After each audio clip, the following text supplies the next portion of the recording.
Brother கொஞ்சம் mobile தெரியுங்களா? என் phone சுவிட்ச் ஆஃப் ஆயிட்டு இருக்கு. எமர்ஜென்சியா கால் பண்ணேன் தங்கச்சிக்கு.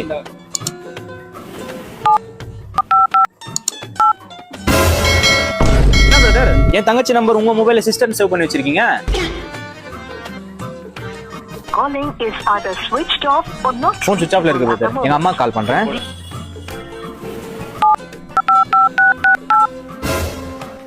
ஐயோ என்ன பிரதர், எங்க அம்மா நம்பர் உங்க மொபைல்ல சேவ்ல இருக்கு அம்மான்ட்டு.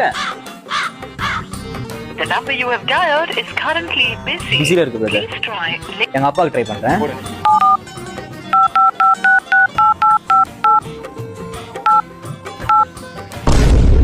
ஐயோ என்ன பிரதர், அப்பா நம்பர் கூட சேவ்ல வச்சிருக்கீங்க? ஹலோ பிரதர், நாங்களும் பார்த்துன்னு இருக்கோம். நீங்க வந்தீங்க, போன் கேட்டீங்க. உங்களுக்கு யாருன்னு அவர் தெரியாது, அவர் யாரும் உங்களுக்கு தெரியாது. அது எப்படி பிரதர்? உங்க தங்கச்சி நம்பர், உங்க அம்மா நம்பர், அப்பா நம்பர் எப்படி சேவ்ல இருக்குது? ஏய் பைத்தியங்களா, நாங்களே அண்ணன் தம்பிங்க. நம்மளுக்கே டைம் பாஸ் ஆன்னு சொல்லி டைம் பாஸ் பண்ண வரோம். இவர் வந்துட்டாரு பெரிய லாடு மாதிரி. போங்கடா. மரம் ஒன்று உய்ந்ததுக்கு